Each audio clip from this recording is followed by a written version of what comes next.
In order to ensure smooth distribution of the PMS nationwide, the NNPC had earlier constituted a monitoring team with the support of the Nigerian Midstream and Downstream Petroleum Authority and other security agencies. But this, according to some motorists, is not effective enough. The scarcity of fuel, according to road users, have continued to loom, and it has affected their businesses as they can no longer meet up with their daily targets. 3 weeks now, they for queue, cannot be able to save fuel buy. And even though if we buy fuel, some fuel save, most of motor even damaged, plenty motor damage for this Abuja. Almost I spent more than 4 hours. Yesterday, so it cannot be able to get fuel. People where they live from Maraba, they sleep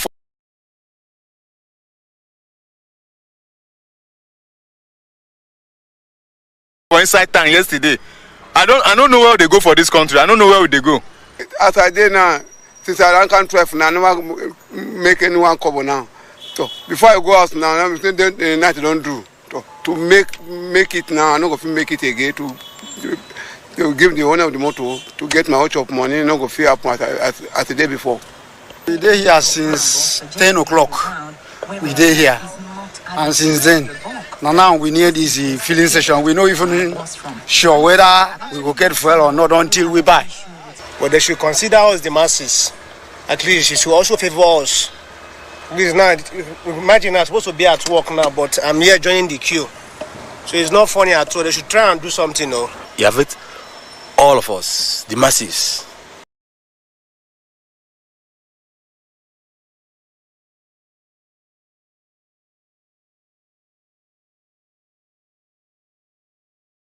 In particular. So my own take is that government should do something about this suffering, because we are suffering. We are suffering.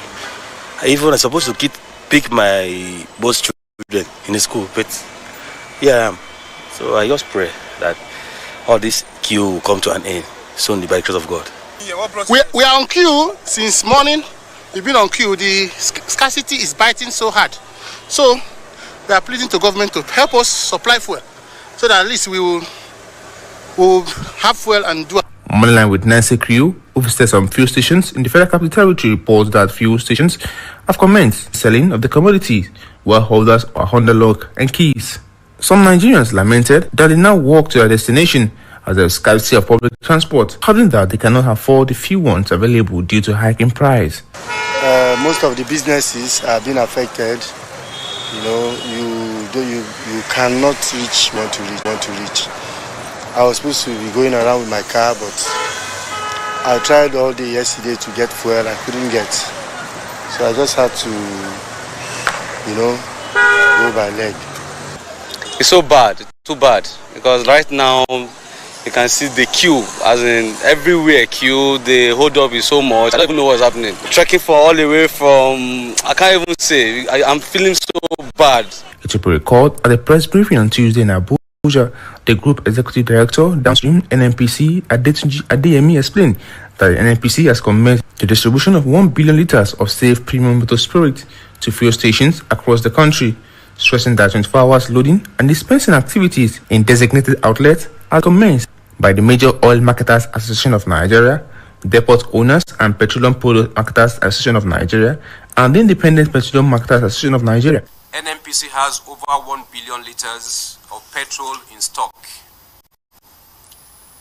and the petrol being dispensed at the various filling stations in the country is safe. Similarly, Major Oil Marketer Association of Nigeria, MOMAN, and DAPMAN and IPMAN members have commenced 24 hours loading and dispensing activities in some of their designated outlets across the country.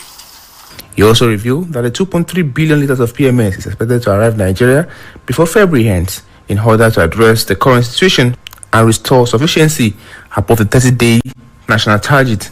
Meanwhile, in some of the fuel stations visited, reveals that 24-hour sales of commodity. For Moneyline with Nancy. Operators in the Nigeria's sugar production industry, application of the approved 2022 presidential raw sugar quota allocation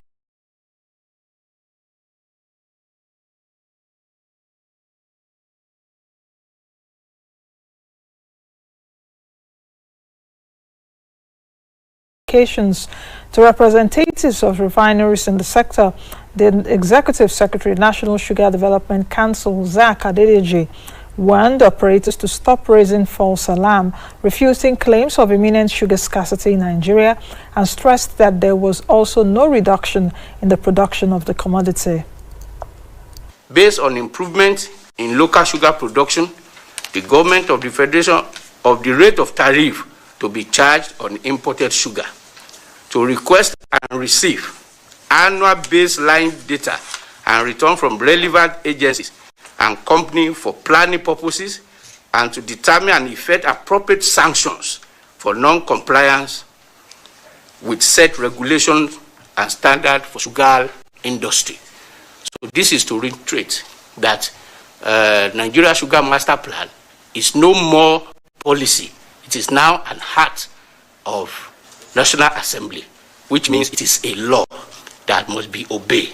And disobedience to such law will definitely carry sanction, which we would not hesitate to do. We shall no longer condone or tolerate deliberate distortion of the master plan by anyone. On our part as a regulator, we will not hesitate to apply the full weight of the law against anyone or group of persons caught trying to sabotage the government effort in this sector.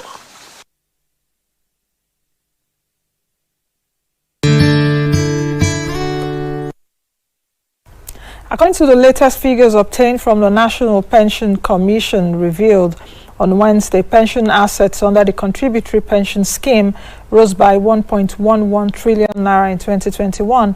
PENCOM, in its unaudited reports on pension funds industry portfolio, said the pension assets rose to 13.42 trillion naira on December 31, 2021, from 12.31 trillion naira as at the end of 2020.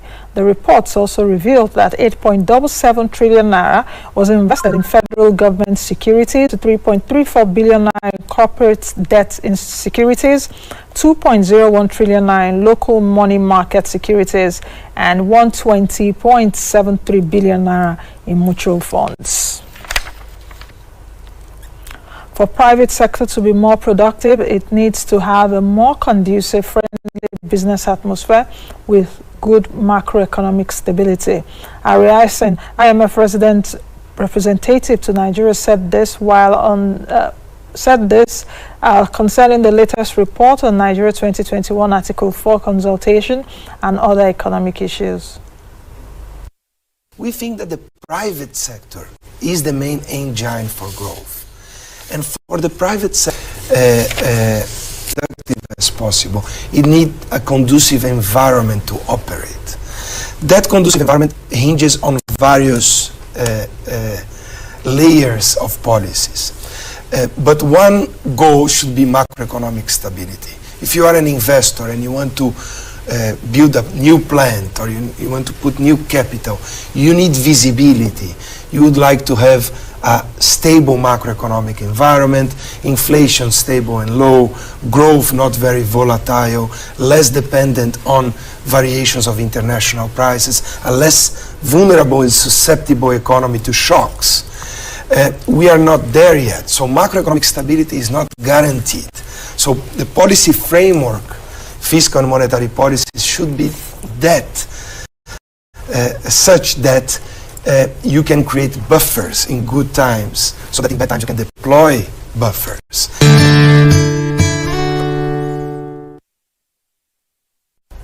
Lagos State Commissioner for Wealth Creation and Employment, Yetunde Arobike, has revealed that over 10,000 residents of Lagos have benefited from the NPower program. Arobike, while speaking at a webinar to sensitize participants in the Batch C of the NPower program under the National Social Investment Program of the federal government, said the program, which was introduced in 2016 and targeted at young Nigerians between ages 18 and 35, is geared towards engaging and deploying young unemployed youth in various sectors such as education, health, and agriculture to serve as auxiliary staff in state institutions across local government areas for 2 years. The The Nigerian bourse shrugged off the bearish sentiment that has trailed its performance since the start of the week across after gaining about 9 basis points at the end of midweek trade. This was largely driven by investors' interest in two telecoms giants, MTN Nigeria and Airtel Africa. Consequently, we saw that the YTD, that's the year-to-date return, expanded to 10.28%, while market capitalization rose to 25.38 trillion naira. Market activity was broadly bullish on Wednesday as both volumes and value traded inched up. Meanwhile, on the fixed income market on Wednesday, the front end was mostly quiet. Investors continued to sway to the secondary bonds market in search for higher yields. In the bonds market, investors were bullish on most of the benchmark maturities, which was on the back of expectations at the bond auction, which was held on Wednesday. At the FGN bond auction, the Debt Management Office sold 297.39 billion naira worth of bonds, which was 98% more than the initial offer of 150 billion naira. The auction attracted a subscription of 557.72 billion naira. Investors demanded more of the 2026 maturity, which mirrors the recent preference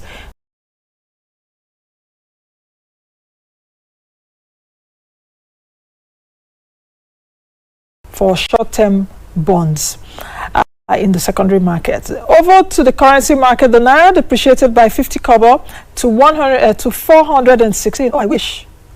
100. I don't know when we can get back to that.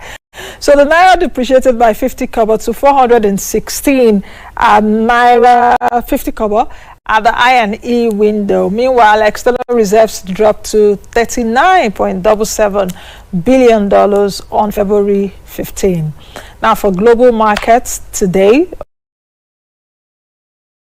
early trade indicates that they are mixed as investors track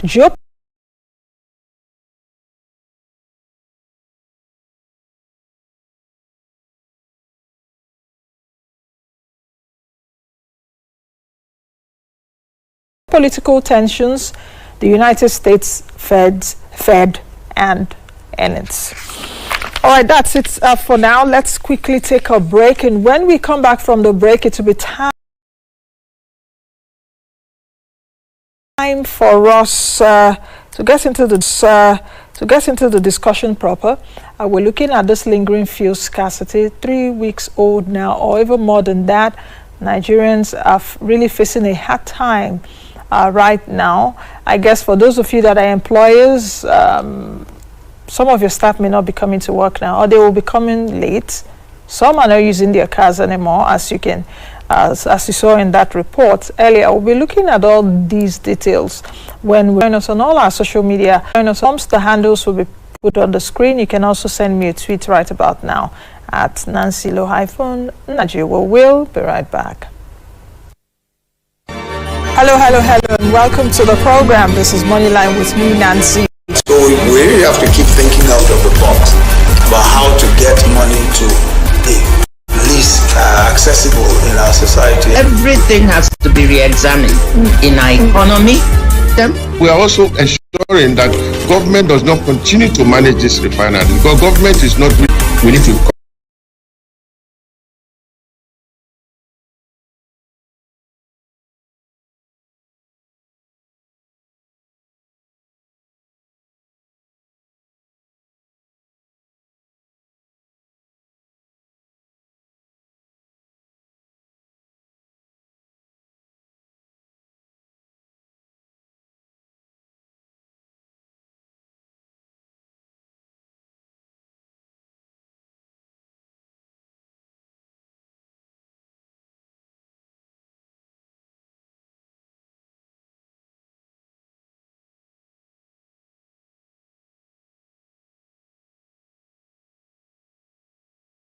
forward and do something different, so that we move from a situation of looking at things from purely a consumptive approach to a productive environment. The government and the people need to really agree on the need for a departure from business as usual. We are now on a process of recovery It is what I call a bumpy journey to an uncertain destination. This is Moneyline with me, Nancy Naji.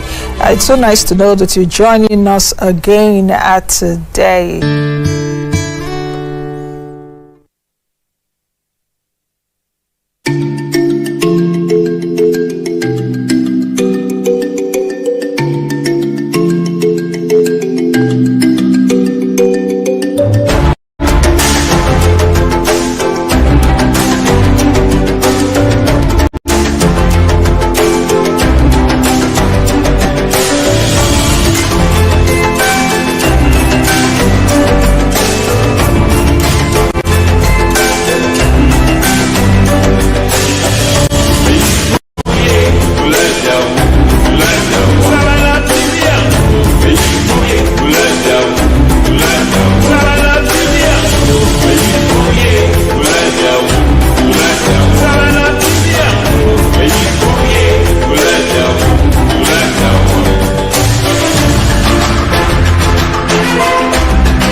Welcome back to the program.